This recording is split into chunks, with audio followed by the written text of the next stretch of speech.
चलिए आज बात करते हैं इमोशनल ट्रॉमा की। एक ऐसा टॉपिक जिसके बारे में ना बहुत सारी गलतफहमियां हैं। अक्सर लोगों को लगता है कि ट्रॉमा मतलब कोई बहुत बड़ी भयानक घटना, जैसे कोई युद्ध या कोई बड़ा एक्सीडेंट। पर असल में कहानी इससे कहीं ज्यादा गहरी और पर्सनल है। ये एक ऐसा सवाल है जो बहुत से लोग मन ही मन खुद से पूछते हैं कि भाई जिंदगी में तो कोई बड़ी ट्रेजेडी नहीं हुई, फिर भी ये लगातार चिंता, उदासी या एक खालीपन सा क्यों महसूस होता है। बस यहीं से ट्रॉमा को समझने का दरवाजा खुलता है। और इसका जवाब इस बात में छिपा है कि जो हुआ और जो हमारे अंदर हुआ वो दो अलग अलग बातें हैं। चलिए इस बात पर थोड़ा गौर करते हैं।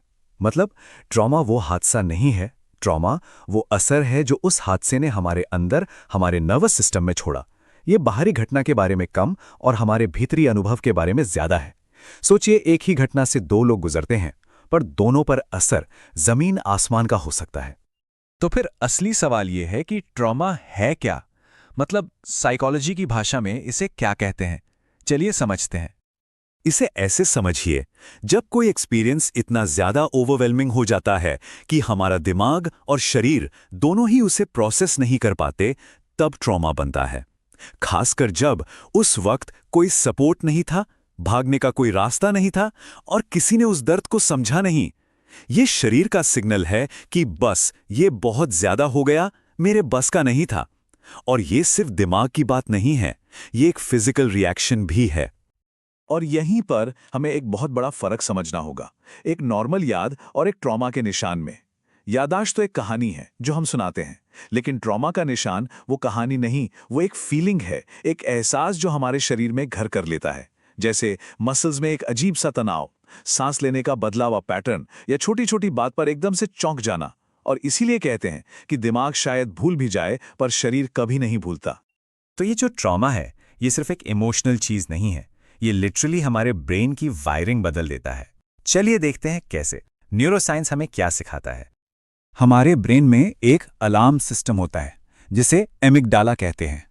ट्रॉमा के बाद ये अलार्म सिस्टम ना हमेशा के लिए ऑन मोड में अटक जाता है। फिर क्या होता है, दिमाग को हर छोटी बड़ी चीज में खतरा ही खतरा नजर आता है और बॉडी हर वक्त एक फाइट या फ्लाइट मोड में रहती है। अब आते हैं हिप्पोकैम्पस पर। इसका काम है यादों को ठीक से फाइल करके रखना, जैसे एक लाइब्रेरियन करता है।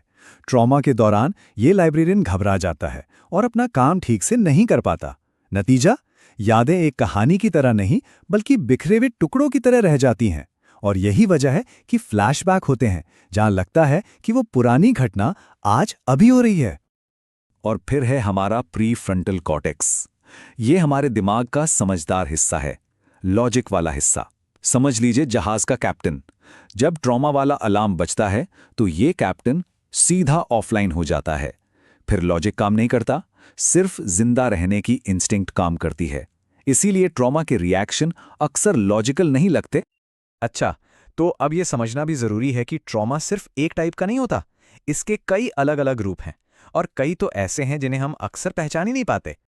जैसे एक होता है शॉक ट्रॉमा, कोई बड़ा एक्सीडेंट, हमला या अचानक किसी अपने को खो देना। फिर आता है कॉम्प्लेक्स ट्रॉमा। ये तब होता है जब लंबे समय तक किसी अनसेफ माहौल में बार बार इमोशनल चोट पहुंचती है। लेकिन इन सबसे ज्यादा कॉमन और सबसे ज्यादा अनदेखा किया जाने वाला ट्रॉमा है डेवलपमेंटल ट्रॉमा। ये बचपन में इमोशनल ज़रूरतें पूरी ना होने से होता है। इसमें कोई चीख चिल्लाहट नहीं होती, कोई बड़ा हादसा नहीं होता। ये बहुत खामोशी से हमारी पर्सनालिटी का हिस्सा बन जाता है। तो सवाल ये है कि बचपन के या अतीत के ये जो घाव हैं, ये आज हमारी जिंदगी पर कैसे असर डालते हैं। इनकी गूंज हमें आज भी अपने बर्ताव और अपने फीलिंग्स में सुनाई देती है। हो सकता है ये पैटर्न कुछ जाने पहचाने लगें, जैसे हर बात पर ज़रूरत से ज़्यादा सोचना, जिसे ओवरथिंकिंग कहते हैं, या फिर हर किसी को खुश रखने की कोशिश करना, अपनी फीलिंग से एकदम कट जाना, सुन्न महसूस करना, या किसी पर भी भरोसा करने में मुश्किल होना। ये सब असल में अतीत के किसी अनसुलझे ट्रॉमा के ही संकेत हो सकते हैं। और यहाँ पर सबसे सबसे ज़रूरी बात यह है कि इन्हें अपनी कमज़ोरी या कोई कमी मत समझिए। ये कमियां नहीं है, ये तो वो तरीके थे जो हमारे दिमाग ने हमें मुश्किल वक्त में बचाने के लिए अपनाए थे। ये एक तरह के सर्वाइवल स्किल्स थे। हाँ, तब इनकी जरूरत थी, पर हो सकता है कि आज ये हमारी जिंदगी में रुकावट बन रहे हों। तो अगर ये घाव इतने गहरे हैं तो क्या इनसे बाहर निकला जा सकता है? इसका जवाब है हाँ। बिल्कुल, लेकिन हीलिंग का रास्ता वैसा सीधा नहीं है जैसा हम अक्सर सोच लेते हैं। एक बात हम सबने सुनी है ना, कि समय हर जख्म भर देता है। पर क्या ट्रॉमा के मामले में भी ये बात सच है? नहीं, सच तो ये है कि समय ट्रॉमा को हील नहीं करता, वो उसे बस दबा देता है, कारपेट के नीचे। असली हीलिंग अपने आप नहीं होती, उसके लिए मेहनत करनी पड़ती है। वो जो एनर्जी शरीर में अटक गई है, उसे रिलीज करने की जरूरत होती है। तो इस हीलिंग के रास्ते पर कुछ जरूरी स्टेप्स होते हैं। सबसे पहला कदम स्टेबलाइजेशन, मतलब पहले अपने नर्वस सिस्टम को शांत करना, एक सेफ जोन बनाना। पहले सुकून, फिर इलाज। दूसरा स्टेप है अवेयरनेस, मतलब अपने ट्रॉमा रिस्पॉन्स को पहचानना। जब भी वो पुरानी फीलिंग आए तो खुद को याद दिलाना कि अच्छा, ये तो एक ट्रॉमा रिस्पॉन्स है। तीसरा स्टेप, जिसे टाइट्रेशन कहते हैं, इसमें मुश्किल भावनाओं को एक साथ नहीं बल्कि धीरे धीरे छोटी छोटी डोज में महसूस किया जाता है, उतना ही जितना हम संभाल सकें। और आखिर में आता है इंटीग्रेशन, जहां हम उस बुरे अनुभव को अपनी जिंदगी की कहानी में इस तरह पिरोते हैं कि वो हम पर हावी ना हो, बल्कि कहानी का सिर्फ एक हिस्सा बनकर रह जाए। तो इस पूरी बातचीत का निचोड़ बस इतना है कि अगर किसी ने ट्रॉमा झेला है तो इसका मतलब ये नहीं कि वो इंसान कमजोर है, बिल्कुल नहीं। इसका मतलब यह है कि उस इंसान ने बहुत मुश्किल हालात का सामना किया और उस वक्त जिंदा रहने के लिए जो भी बन पड़ा वो किया। वो तरीके, वो आदतें, वही तो सर्वाइवल का जरिया थीं।